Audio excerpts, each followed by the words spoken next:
chorus and the verse. There's another thing that starts with a B, Josh. You meant A beat. No, that makes a song kind of stand out. Instead of it going, say verse, chorus, verse, chorus, verse, chorus. bridge. Boom! Okay. A bridge. That's what it was. And the bridge is what I call the hook. Because it makes the song interesting. Instead of it going verse, chorus, verse, chorus, verse, chorus, and boom, the song is over. The bridge sticks out, and it has a totally different melody. Usually good person. And I usually don't write songs without bridges. Some people do, some people don't. Some people write songs that you call strophic. Anybody know what that word means? Strophic. S-T-R-O-P-H-I-C.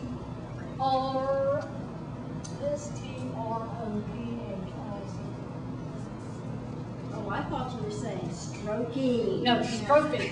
Strophic. That's why I spelled it. Strophic means that the song just tells a story, as Josh was saying, and it's over. It has no format to it. It's just one big, say, like you write a poem and you want to make it into a song.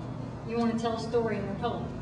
So I set it to music, and I don't touch anything. I don't make a chorus that repeats itself. It's just a story that just goes line for line. No chorus, no verse, no bridge. That's what you call stroking. And there are some out there, but they're few and far between. Then what's a ballad? Ballads, I would equate a ballad to like a love song. Yeah. Not always. Like but, Poison. Yeah.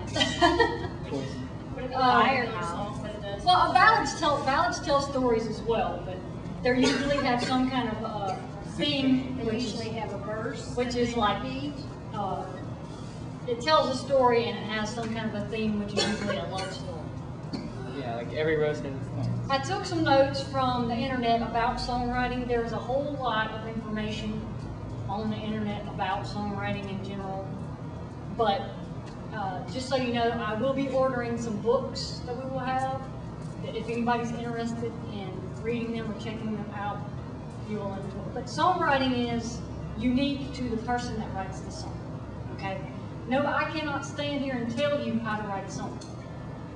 If you decide I want to be a songwriter, I'm going to say, okay, start writing. It has to have some semblance of order, but anybody in here can write a song. Now, whether anybody can hear and write a song and it sells and makes money, I don't know. It has to have that hook to it. You need something to write about. That, and because if you're a musician and a songwriter, you can feel what you wrote, okay? If I've written several songs, I've already told you that, okay? Well, the songs mean more to me because I wrote them, I was feeling what I was writing. And when you do that, you get inspired to write more things. Sometimes, okay, I'll be very, very mad, and I'll say, I don't want to write right now because I'm mad. I don't want to write a mad song. I want to write a sad song. I want to write a happy song. You have to be in the mood to write a song. It doesn't just, boom, pop up. One of the suggestions that they say on the internet, the first thing that you would do if you wanted to write a song was to gather a lot of information in general about songwriting to get ideas, okay? There's love songs, there's inspirational songs, there's up-tempo songs, there's slow songs. And then you could either, okay, you know how I said sometimes the melody comes first, sometimes the lyrics come first. Well, the title doesn't always come first. Oftentimes I'll sit down and write a song, and the title is the last thing that comes to me because I want to make it stand out. And sometimes to really make it stand out, it may have absolutely nothing to do with the song. Why? Because maybe it'll sell. Maybe I'll be on the radio one day and I'll have a song. Most of the time, the title is in the song now. Most of the time. Yeah, most of the time. But the title not always. Yeah. Anything that is hook, for example. Usually their titles have nothing to do with their song. And then sometimes you'll have an objective for writing your song. What do you want to accomplish after you write the song? Is there a reason why you're writing? You could just do it for the And fun. you also may want to write to get the message across to people. I wrote this song because later on I will sing a song, one of my originals for you guys. And the reason I wrote that song is because a friend of mine from a long, long time ago decided to take his own life and shouldn't have, for no reason at all. There was nothing, I mean, a perfectly good person.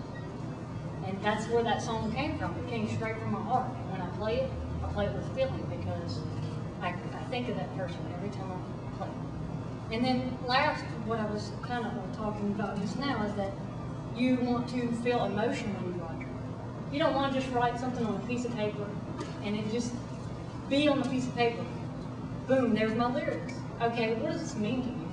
It has to have a meaning, or it's not gonna go anywhere. If it's just a piece of paper with a bunch of lyrics, then it's just not gonna work. Now I have a notebook I carry around with me because I get off the wall ideas all the time, sometimes 2 a.m. And if I think it's something good enough, I'm gonna wake myself up and I'm gonna write it down. Or maybe carry around a tape recorder or something if I get an idea for a melody that I want to play on my guitar. That is a good songwriter right there. Pop, Rock, country, pop, blues, Classical. R&B. bluegrass. Classical, I like that one. Zydeco? How do you say that? Zydeco? Zydeco. Zydeco, okay. Rap. Yeah. Spelled like this. Zydeco. Rap? I know. Yes, rap is a genre.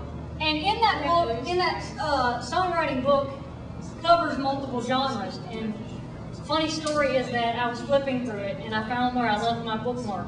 And I left my bookmark on the chapter about rap because I don't care for rap. So I said I'm going to skip this chapter. But you'll find that these genres can mix together sometimes to make a crazy song, okay? How many times have you heard rock and country crossed over? Example, Carrie Underwood. Isn't she on VH1 as well as CMT? Yeah. Okay. So, rock and blues crossover. Josh, name someone. Rock and blues, easy talk. There you go. You'll hear classical even in Metallica. Metallica, yes, definitely.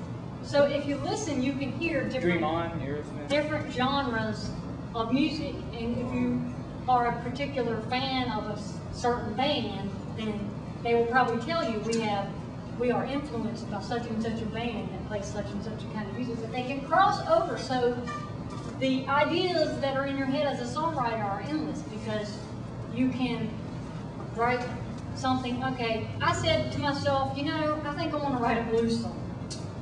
Well, to write a blues song, I think you really need to be sad. Because I tried writing one just for the sake of saying, I want to write a blues song. I think blues is cool. No, because it turned into a happy song. I started being sad, and then it went happy, and I was like, no, this is not going to work.